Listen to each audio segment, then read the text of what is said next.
Hello friends and welcome back to my channel. So very good morning to all of you.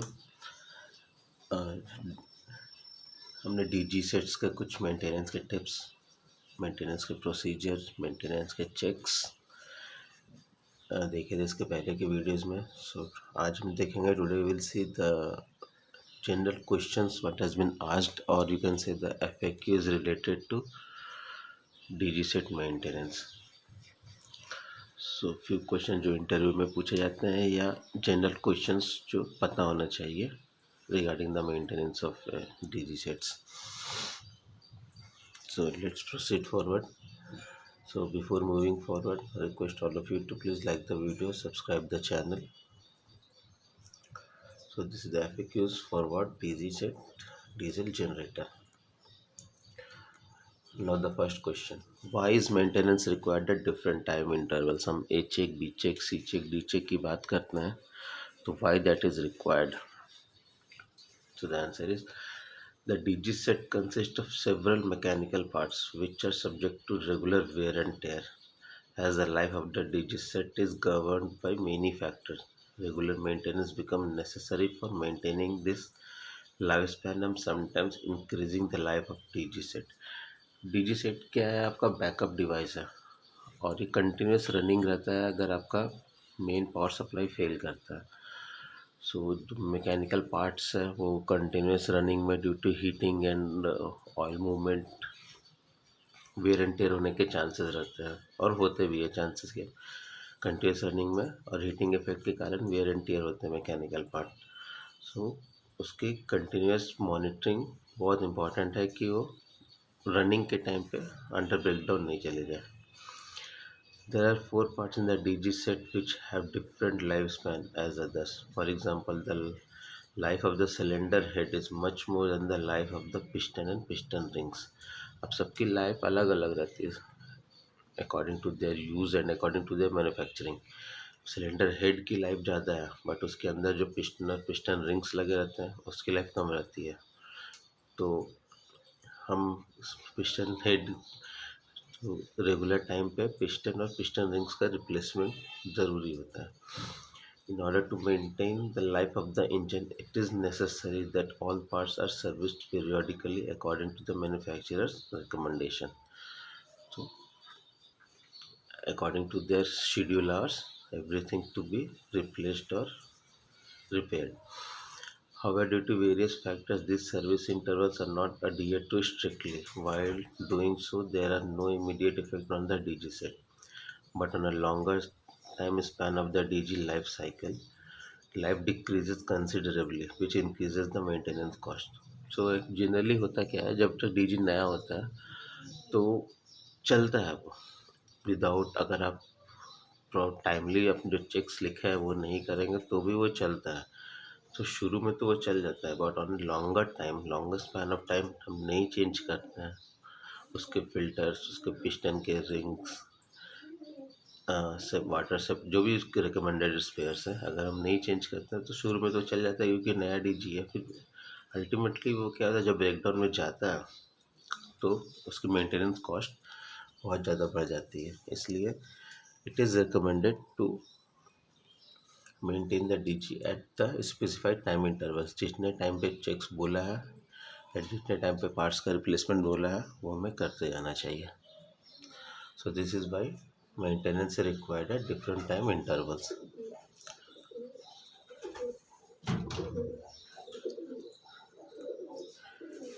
Now,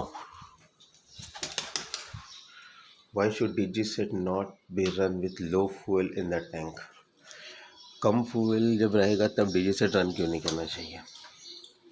तो basic answer है, due to low fuel the diesel fuel pump will not work properly. अभी हम fuel injector pump use करते हैं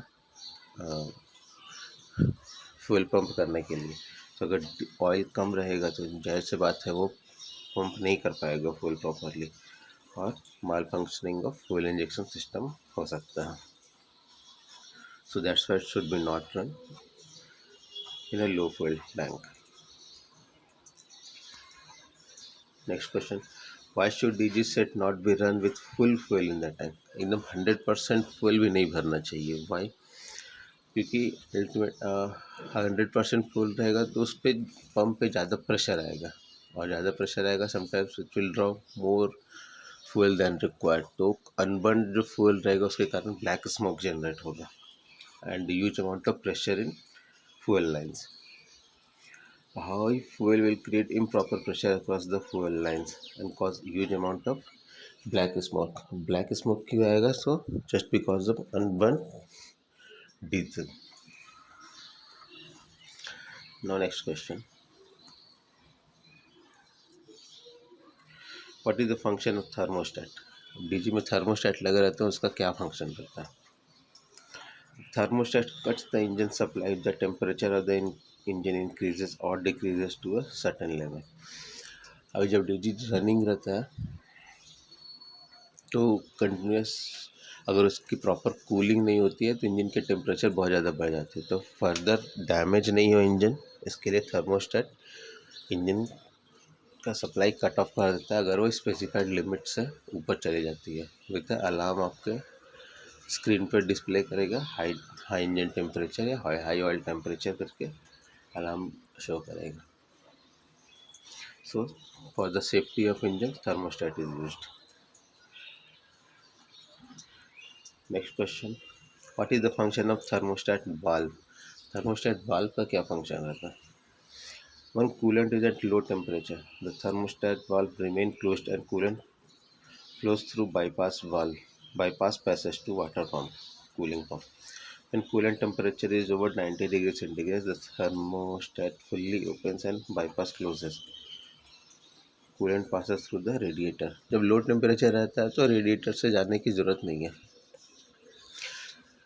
क्योंकि एक certain temperature पे गर्म होना भी ज़रूरी होता है मॉइस्चर ड्रेन आउट करने के लिए। तो अगर हम लो टेम्परेचर पे भी हम रेडिएटर से पास आउट करेंगे तो वो और ज़्यादा ठंडा हो जाएगा। इसलिए एक सर्टेन टेम्परेचर जब 90 डिग्री रीच करता है तो ही हम रेडिएटर से तभी थर्मोस्टेट वाल्व ओपन होता है और कूलेंट रेडिएटर के थ्रू पास करता है, अदरवाइज वो बाईपास वाल्व के थ्रू पास कर जाता है। सो maintain certain temperature of the coolant thermostat valve use करता है कि 90 डिग्री जाएगा, उसके बाद ही वाल्व ओपन होगा और वो रेडिएटर के थ्रू कूल होकर जाएगा। जैसे कंप्रेसर में भी होता है, अराउंड टेम्परेचर सेटिंग रहता है 80-85, उसके बाद ही आपका रेडिएटर का फ़ैन ऑन होता है ताकि ऑयल उतना हीट होगा तो जो उसके मॉइस्चर कंटेंट रहता है वो कम हो जाता है।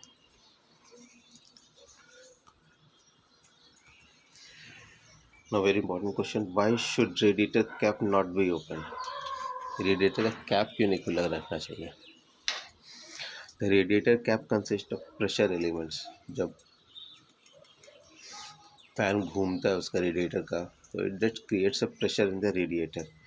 The help of radiator cap and the pressure of the cooling system remains in operating condition. Losing the radiator cap will cause changes in cooling system which will be harmful for the DG set. और high pressure रहेगा तो coolant भी बाहर आ जाएगा, जो service technician है उससे भी लग सकती है। तो और कभी भी जब डीजी बंद करते हैं वाटर या कूलेंट डालना हो तो इंस्टेंटली रेडिएटर कैप कभी नहीं ओपन करते क्योंकि वो हाई प्रेशर पे रहता है। आप इंस्टेंट ओपन करूँगा तो coolant will bust out. So radiator cap should be closed. What is imbalance loading? This is very important for operating the DG set कि loading should be balanced in all the 3 phases. So this term is used in 3-phase system. If there is imbalance among the phases, there is a possibility of irregular voltage and shutting down of the system. अगर in order to avoid imbalance, the value of load should not be more than or less than 25% among the phases. तो जहाँ तो single phase 3 phase load है अगर organisation में तो load balance हो जाता है, मगर कुछ लोड सिंगल फेजेस रहता है तो बहुत टाइम क्या होता है आर फेज़ में ज़्यादा लोड हो जाता है, वाई फेज़ में ज़्यादा लोड हो जाता है, कभी बी में ज़्यादा लोड हो जाता है। तो दिस शुड बी मॉनिटर्ड कि 25% का डिफरेंस नहीं होना चाहिए R Y B among the phases. उससे क्या होता है इम्बैलेंस लोडिंग होगा, वोल्टेज डिफरेंस होगा और वो डीजी को शट डाउन कर देगा। सो आप जब मीटर में चेक करोगे तो you will see the difference in the voltage और difference in the amperes of all the phases की हर एक फेज में कितना करंट आ रहा है, कितना लोड है हर एक फेज में. सो वो maintain, that should be maintain कि बहुत ज़्यादा डिफरेंस नहीं हो. Next question, what is over speeding. DG का ओवर स्पीडिंग क्या होता है और क्यों होता है. There are cases when the speed of the engine increases when load is suddenly taken off from the DG, or there is imbalance of load on the DG side. अगर load suddenly अगर load DG से निकाल दिया जाता है या imbalance loading होगा तो इंजन का स्पीड, इंजन तो उस स्पीड के हिसाब से चल रहा था, आपका जितना लोड है उसके हिसाब से इंजन की स्पीड मेंटेन करके रखा हुआ था ताकि आउटपुट में वोल्टेज में मिल सके. बट सडनली अगर लोड कट आउट हो जाएगा या इम्बैलेंस लोडिंग होगा तो इंजन की स्पीड इतनी इतनी स्पीडली वो डिक्रीज़ नहीं कर पाती है, and that is the over speeding of the engine. This increases the speed of the engine which will increase the speed of the alternator beyond the safe limit which will lead to burning of the alternator winding. So इतनी high speed होने के कारण alternator winding भी जल सकती है. तो suddenly हम इंजन के लोड को कट ऑफ भी नहीं करना चाहिए डीजी के ऊपर से. That should be cut off partially and then फिर आपका मेन बंद होना चाहिए. इसलिए हम डीजी को कभी भी सडन स्टॉप नहीं करते हैं, हमेशा स्टॉप मतलब इमरजेंसी बटन दबा के भी स्टॉप नहीं करना चाहिए. दैट आप अपना स्टॉप को बटन दबा दो, इसकी साइकिल रहती है, after 3 minutes it will stop.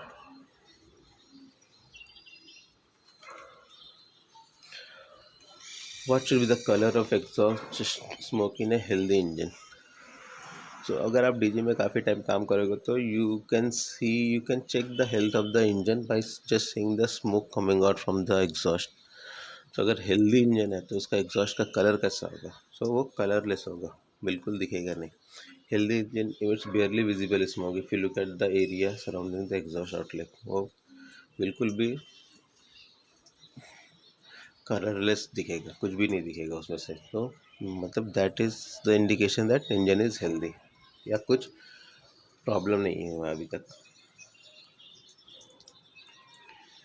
Now what is the reason for black smoke. अगर ब्लैक स्मोक आ रहा है एग्जॉस्ट में से then this indicates improper combustion which could be due to engine का इम्प्रॉपर कंबशन हो रहा है जो कि कार्बन सूट्स आपको दिख रहा है एग्जॉस्ट से. तो वो क्यों हो सकता है. चोक्ड और wrong air cleaner, defective fuel injection system, choked exhaust system और रॉन्ग एग्जॉस्ट पाइपिंग या engine overload. Load side electrical short circuit होता है तो भी इंजन ओवरलोड है या एयर फिल्टर चोक्ड है, फ्यूल इंजेक्शन सिस्टम डिफेक्टिव है. So these are the reasons कि ब्लैक स्मोक आपको देखने को मिलेगा आउटपुट पर. ब्लू स्मोक कब मिलेगा देखने को. Blue smoke is emitted when oil begins to burn in combustion. This could be due to excess oil in the sump. तो अगर कूलेंट आपके साथ इंजन अगर डीजल के साथ कूलेंट बर्न होना शुरू होगा तो ब्लू स्मोक दिखेगा. वो क्यों होगा. एक्सेस ऑयल हो जाएगा संप में, तब एक्सेस ल्यूक प्रेशर हो जाएगा, तब one piston and piston rings and liners, अगर काफ़ी टाइम हो गया डीजी का रनिंग का सर्विस नहीं हुआ है, पिस्टन रिंग्स और लाइनर्स कट गए हैं तो भी ऑयल उसके थ्रू डीजल से मिक्स होगा. One valve stem and valve guides excess oil from the rocker supply pipe. So these are the reason oil mix होने का and the blue smoke of the engine. अभी white smoke बिल्कुल white दिखेगा. White smoke indicates water presence in combustion chamber.